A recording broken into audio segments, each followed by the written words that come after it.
As we start tonight, we have been in the It's Not Too Late series by Tony Evans, and we have talked about all the different people, or several different people, and the thing is we could just about pick any character in the Bible to look at their life and look at the mistakes that they made and compare them to the mistakes somewhere along the lines that we have made, or the mistakes that somebody we know have made, and how those mistakes, so many people think that those mistakes are so devastating and that they're going to bring them down and keep them from being able to serve, or keep them from being able to be a part of God's plan. But yet we see every single person in the Bible, just about, we see a failure. We see a real big lapse in their judgment, in their character. One of the ones that I'm surprised is not in this study is David. But we've done Moses, we've done Rahab, we've done Jacob, we've done Peter, and let's see, who else do we do? Missed one. Esther. Yes, we did Esther. But tonight we're going to do one that is known as a doubter, and not Thomas. A lot of people think of Thomas when you mention doubter, and sometimes that is I don't know. I think Thomas gets a little bit of a bad rap on that because just so happened he was the only one that wasn't there, and and that's why that he doubted it, and that's why he became known as Doubting Thomas. The truth of the matter is, had any one of them not been there, they probably would have doubted. Matter of fact, when the Marys came and told Peter and John that Jesus had arose, what purpose was there to run to the tomb? You know, they had to go see it for themselves because they couldn't believe it. They had to go see it for themselves. When in all reality, with all that he had given them, they could have just stayed where they were and started praising him. But their doubt is what drew them to go look at the tomb. And we see that so much in life. We see that so much in everybody. So Thomas is not really the only doubter. But we're going to go way back into the Old Testament. And we're going to look at somebody who was one of the first doubters that we see. And that was a lady by the name of Sarah. Sarah was one of the great doubters. And to be so blessed, and to be somebody who God had given so much to, and yet she was still so doubtful. As we start out talking about Sarah, the thing about Sarah is Sarah had a wonderful life. I mean, think about it. Sarah she was married. She married well. She was married to one of the richest men in the area. She was married to a man who was blessed by God. She was married to a great man of God, a man that God even referred to as the greatest of his time. This is a man who God had spoken a promise to. She had think about it. She married well. I mean, any one of us would just die for our daughters to find somebody like Abraham to marry. I mean, except for the fact that he told everybody she was his sister. But other than that, he was a great man to be married to. He was a landowner, or well, he wasn't really a landowner. He was an owner of a lot of flocks. He was a livestock man. He had a lot of servants, but he was, of course, everybody back then were pretty much nomadic, but he had a lot going for him. Not only that, but think about this.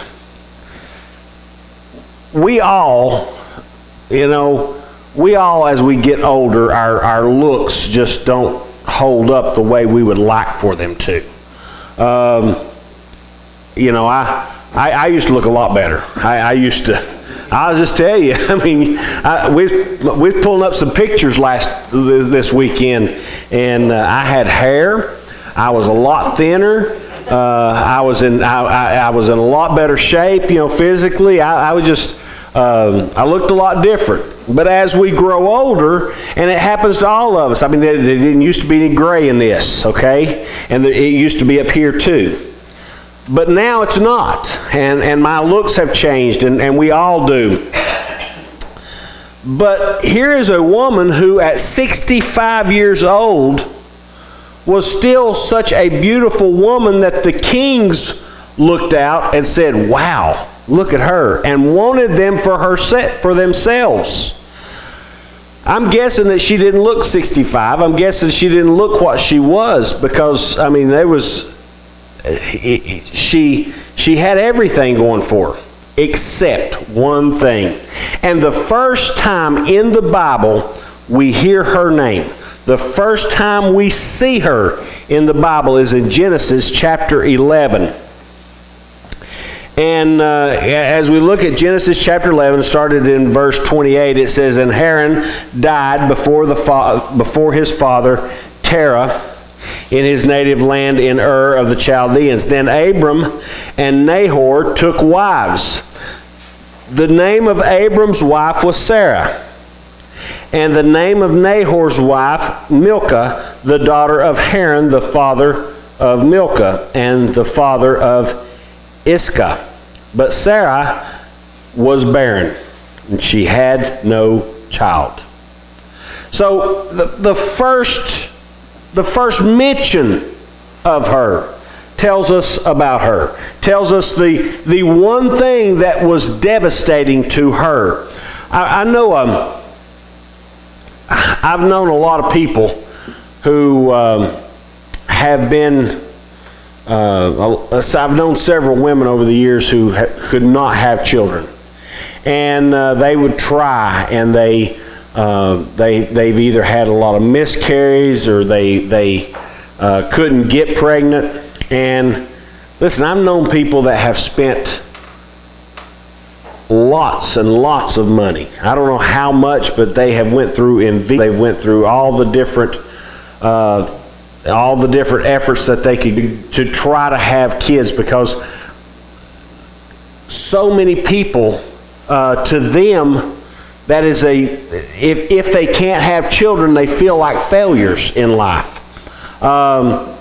Now, I've known other people that could not have kids. They had tried and tried and tried, and they couldn't. They adopted, or they just didn't have kids. But for so many women especially, it has been devastating on them. And I don't, not being a woman, I don't understand that. I mean, I just can't. There's just a lot of things in life, especially when it comes to women, that I will never understand. I can't really be sympathetic to it. I like to be, but you know, when you're not a woman, you just don't know. And the thing is, listen, I knew this one woman, and this just blew my mind. She was, at the time, they had 3 kids, I believe. She was pregnant with the 4th. And she had a lot of difficulties with it. And I mean, to the point that for the last 3 to 4 months of her pregnancy, she was on bed rest. For a long time in her pregnancy, she was on bed rest. And that was, you know, she had a really, really hard time. So when she, after she had the child, while she was in the hospital, they suggested, since she had had so much trouble with this pregnancy, having a tubal. And she agreed. About a year later, maybe not even quite a year later, she started having all these regrets. And started feeling like, saying that she just did not feel like she was still a woman. And for that, and then went back and had the tubal reversed and had another child after that. And, you know, to all of us who watched this happen and saw the trouble that she went through, but she just did not feel complete if she couldn't have children. And, like I said, I can't question it because I can't understand it. But I know that for a lot of people, a lot of women, that is a hard spot to be in. And Sarah was in that position. She was at that point in her life that she wanted, the first we see about her wanting children, or the first we see about a promise, is in Genesis chapter 12, when he tells Abraham, he says, "Get out of your country, from your family, and from your father's house to a land that I will show you. I will make you a great nation, and I will bless you, and make your name great, and you shall be a blessing. I will bless those who bless you, and I will curse those who curse you, and in all the families of the earth, and in you all the families of the earth shall be blessed." Now, as we look at this is a promise to Abraham that he will become a great nation. In order for him to become a great nation, he had to have what? A child, or a son. In order, that was the only way back then that you could pass down was through, your son was your inheritance. So this is a promise from God that Abraham would have a son. So this is the first promise that we see. At the time, Abraham, or Abram still at this time, was 75 years old. And Sarah was 65. So here we see a promise made to them when she is 65 and he is 75. Now, this, like I said, the first thing we see about her is that she's barren, but the first promise that we see made to Abraham is while she is 65 years old. Now, they are already into the time of life. This is after the flood. Now, we know before the flood it was not uncommon for men to be 350 years old before they had when they had a certain child, and that's what I always found interesting is in the first few books of Genesis, or first few chapters of Genesis, when it says so and so was 350 when they had this child. That doesn't mean that's their first child. That's just the one that we see in the line that became the next one. They probably started having children as early as we do, but you got to remember they needed to populate the earth. So it was not uncommon before the flood for people to live to 900 or even more. At this time, 100 was still a pretty that was a pretty long life. We know that Moses lived 120. We know that others lived, over 100. But it wasn't like they lived 200 and 300 years. They did have a little longer life than we do, but still, at 65 years old, a woman would be beyond childbearing years at 65, even in those days. So when this promise came to Abraham that said, you are going to have a child, Sarah was already beyond what she thought she could have a child. She was already beyond that. So we don't understand how this was going to happen, and she didn't either. And the thing is that when she got this news, it confused her. And we know that it confused her for at least 14 or 16 years, 11 years. For 11 years, she was wondering, and she's they're out wandering, and we see a lot of things happen in these next 11 years. In these next 11 years, we see that Abram and Lot separate, and Lot moves to down in the plains, and we see Sodom and Gomorrah get overrun. We see Lot getting captured. We see Abram going to rescue Lot. We see the introduction of Melchizedek. We see the destruction of Sodom and Gomorrah. We see all these things happen in that time period. So it's not till later on that we see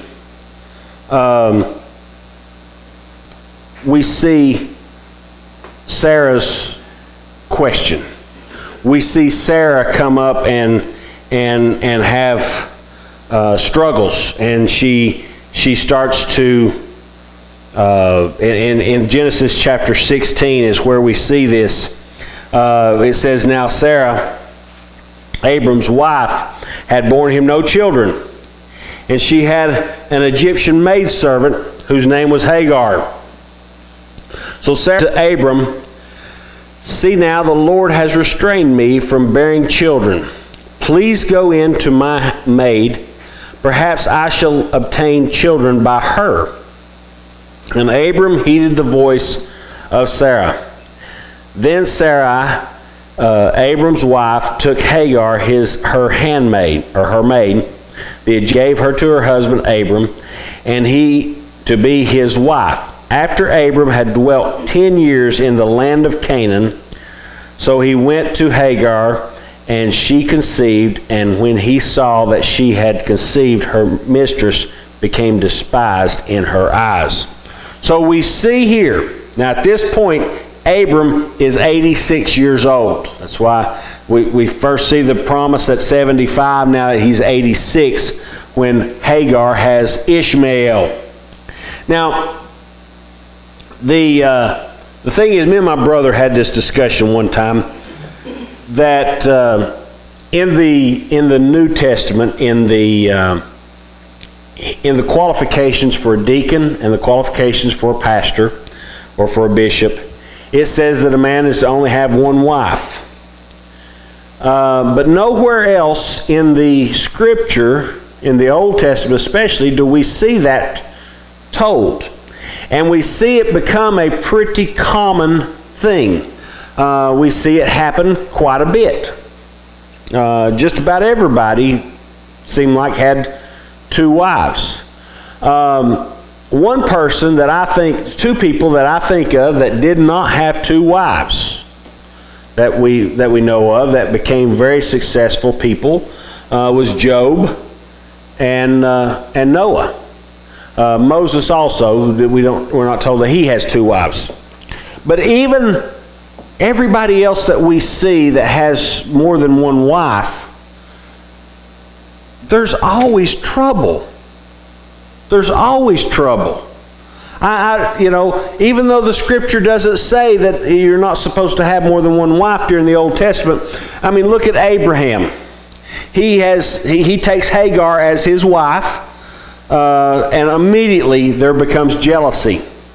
Then after Sarah dies, he has other wives, and their children, they don't even get an inheritance. Then you have, like David. Look at all the problems that happened with David and Absalom and with Bathsheba and Solomon, and all the strife that happened there. There was strife among the kids. There was strife among the kids and David. There was just a lot of strife. Everywhere that we see more than one wife, Solomon, look at what it brought him down. Everywhere that we see more than one wife, there's always going to be trouble. Another example that we talked about was Jacob. He had two wives, and then he had their two maids, and there was jealousy among them. There was jealousy among their children. There was always a favorite. So for that reason, I tend to believe that it's best just to have one. Even if you can prove it by Scripture, it's best just to have one woman. But we see here that Sarah decides that she's going to take matters into her hands. The reason that she did this is because she did not believe promise. She has a doubt in her mind. She has a problem with it. She has she has an issue. She's got trust issues here. It's been 11 years since God made this promise to Abraham that he was going to have children. And here I am at this point. She was 76 at this point. So at 70, promises made at 76 years old, she's given up on God. Listen, there should never be a time that we give up on God's promise. But Sarah did. Now, I want to tell you something that happens when we give up on God's promise. First of all, when we give up on God's promise, we're challenging God. We're saying to God that we don't trust you, and we're going to take matters into our own hands. That's saying, what she said was, God, I don't believe that you're going to do what I'm going to have to help you along. I'm going to have to help you with this. I'm going to have to help you fulfill your promise to me. Any of us ever felt that way? Anybody ever, and I know it's happened to a lot of people, God, I feel like you told me we'll get rich, so I got to go get my lottery ticket. Now, I'm not bashing lottery. I'm just saying sometimes we feel like we've got to help God along. We've got to prod Him, listen. When God makes a promise to us, when God promises a blessing, be prepared to receive the blessing, not be prepared to go around God in order to get it. But that's what Sarah did. Now, when we don't know what could have happened. Sarah might have had Isaac at 77 years old had she not interfered. We don't know at what point. We don't know that she was 90 years old before she had Isaac. God may have had planned at 77, I'm going to give her Isaac. But because she meddled, because she took it upon herself. Listen, when we get involved, when we try to interfere and look at things in a human standpoint, we delay God's blessings sometimes. We get in the way. God has great plans for us, and if He lets you in on His plans to any amount, and lets you know that He's going to do something great for you, then wait for it, because He will always fulfill. If He made a promise, He's going to fulfill it, and He don't need your help in order to do it. Now, I'm not saying that we don't need to work toward things. I'm not saying that at all. But, trying to go around something. And like I said, this doubt in Sarah's mind made her to delay God's blessing. Now, she had this doubt because she's lived 76 years desiring a child, wanting a child. And she has been barren for this long. One thing that we can compare this to is a lot of people are not necessarily barren physically, but we're barren spiritually. We're not spiritually, we're just not being fulfilled. We're not having our lives fulfilled. And sometimes when you're barren spiritually, the same thing can happen. You can get so far down that you just get the idea that God has abandoned you, and you've got to take matters into your own hands. And when we do that, once again, like Sarah did, we delay God's blessing us. And when we get involved, here's the thing. When there is a miraculous thing that God has planned for us, the problem is our minds cannot fathom the ways of God. We cannot understand the means that God has available to us. And for that reason, if it doesn't seem logical to us, it doesn't seem natural to us, and that's what happened with Sarah. I am already, when this promise was made, I was already past childbearing years. Now I'm way past childbearing years, and so for that reason, my natural mind has kicked in and I've got to circumvent. What happens when we do that? It's like, how many of y'all have ever been to a party or a wedding or anything where they've had a chocolate fountain? I love a chocolate fountain, okay? You get that little skewer and you dip stuff in that chocolate and it makes everything taste good, right? But have you ever tried like dipping a strawberry in there? It's good, right? But what happens when you do that? That's what we do to God's blessings sometimes. We take that good, wholesome, sweet fruit that is good for your body and good for you, and we dip it in something that seems good, right? Chocolate seems really, really good. But no matter how hard you try to justify it, chocolate is not a vegetable.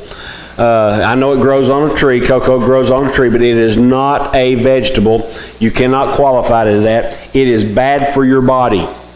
So you take that good, wholesome fruit and you dip it in something that makes it look better, may even make it taste better for a little while, but it brings this with it. Okay?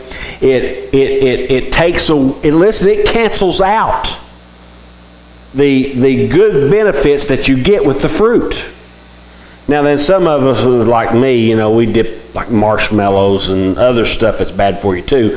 But the thing is, I've always thought about that. You take these good, wholesome fruits and you dip them in chocolate. That's what we do with God's blessings sometimes. We take God's promise and we're not ready to wait for it. So we're going to take care of it ourselves. And it may look promising to us. It may be appealing to us. But it's just not as good for you. It's not as good. If you go to Wendy's, okay? Now, I love Wendy's. Best hamburgers of fast food to me. I also like their fries the best too. But unfortunately, this Wendy's right down here, if you go certain times of the day, you're going to get cold fries. Don't know why that is, but certain times their fries are cold and their meat's dry. I think they try to keep it warm too long. But I love it. But if you go in there and you ask for something special, you go in there and you want some good hot fries, you ask for fries with no salt. And if you ask for that, then what they've got to do is they've got to make a new batch of fries for you and then not put salt on them. Now you gotta take them home to do this because you gotta put some salt on them. They need the salt. But that's the way that you get fresh fries, right? Here's the thing though. When you do that, everybody behind you gets frustrated because you've got to sit there and wait. Okay? You've got to wait. But when you wait, your fries are hot. And they taste better. Okay? It's worth the wait. Sometimes it's worth the wait. Listen, the best things in life are worth waiting for. And sometimes the things that God has promised to us and the things that God has prepared for us, we're going for. They're not going to come to us when we want them. God never promised us that we would get what we wanted when we want it. Okay? He doesn't even promise that we'll get the things He promises us when we want them. Okay? In chapter 17, we see that verse 15 says, "Then God said to Abraham, as for Sarah your wife, You shall, or Sarai, your wife, you shall not call her name Sarah, but Sarah shall be her name, and I will bless her, and also give you a son by her. Then I will bless her, and she shall be the mother of nations. The kings of people shall come from her.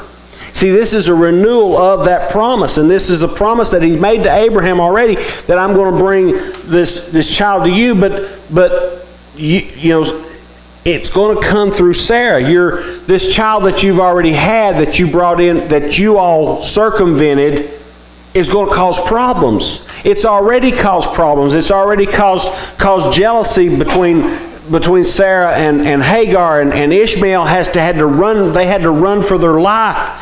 And it says, then Abraham fell on his face and laughed. Y'all younger ones know that, what is it? ROFL. Rolling on the floor laughing. Okay? You get that, you see that on a text or on a message. That's what it means. Rolling on the floor laughing. Or you get the emojis of the laughing face, and then the one that's rolling is turned to the side laughing. That means rolling on the floor laughing. Well, listen, Abraham fell down and rolled on the floor laughing. No other way to put it. He fell on his face and laughed. They have both at this point. Abraham is a man that both Abraham and Sarah made it into the faith chapter, 11th chapter of the book of Hebrews. That's where all the great people of faith showed up. That's the hall of fame of faith. And Abraham showed up there, and so did Sarah. And here we see that he fell on his face and laughed. Shall a child be born to a man who is 100 years old? And shall Sarah, who is 90 years old, bear a child? And Abraham said to God, oh, that Ishmael might live before you. So here Abraham is still saying, but I've got Ishmael to live before you. I've got Ishmael who's going to... Then God said, no, Sarah, your wife, shall bear you a son, and you shall call his name Isaac. I will establish my covenant with him for an everlasting covenant, and with his descendants after him. And as for Ishmael, I have heard you. Behold, I have blessed him, and I will make him fruitful, and will multiply him exceedingly. He shall beget 12 princes, and I will make him a great nation.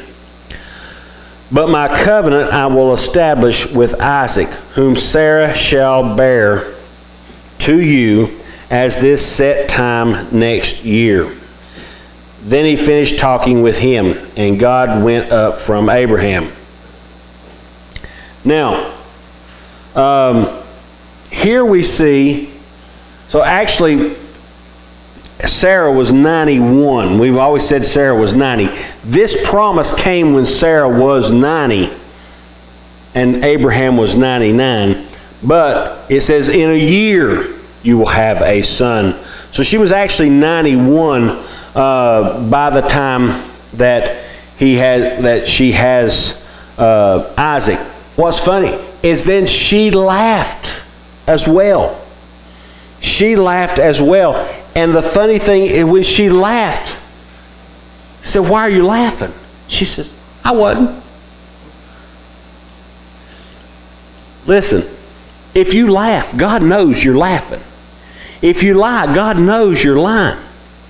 Sarah may have laughed on the inside, but God knows where your laugh is coming from. He knows if it's inside or if it's outside. And then we see... that was in chapter 18, and there laugh in verse 12. After I have grown old, shall I have pleasure, my Lord being old also. And the Lord said to Abraham, why did Sarah laugh, saying, shall I surely bear a child since I am old? Is anything too hard for the Lord at the time I turn to you according to the time of life? But Sarah denied it, saying, I did not laugh, for she was afraid. And he said, no, but you did laugh. Listen, when we doubt, you can put on as good a front as you want to.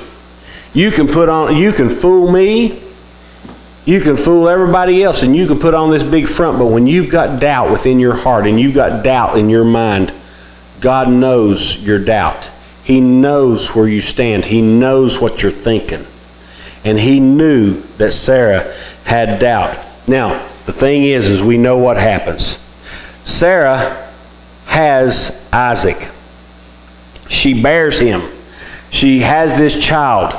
Now, here's the thing. She's 91 years old, and you're thinking, as old as she is, how much longer she got with this child? I mean, can you? I've got a friend that just got married. He's 50 years old. And his wife is 39. And he's never had children. He's never been married. And neither she. And when they first met, they dated for about 3 or 4 years. When they first met, he started talking about having children. That she was talking about having children. And I just told him, I said, look, if you was going to have children, you should have done it 20 years ago. Because as you get older, they become harder. They do. And I told him, I said, you wouldn't believe the hours that you spend playing ball with them and coaching and running with them and all. As you get older, those things get harder and harder and harder. And but anyway, they decided not to. But the thing, can you imagine being 90 years old or 91 years old and having a child?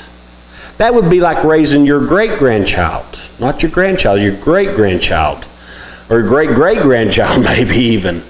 And but the thing is God, listen, when God makes you wait for a blessing, when he tells you that he's going to give you a blessing, he promises you a blessing, and he makes you that promise, he will make sure that you get to enjoy that promise.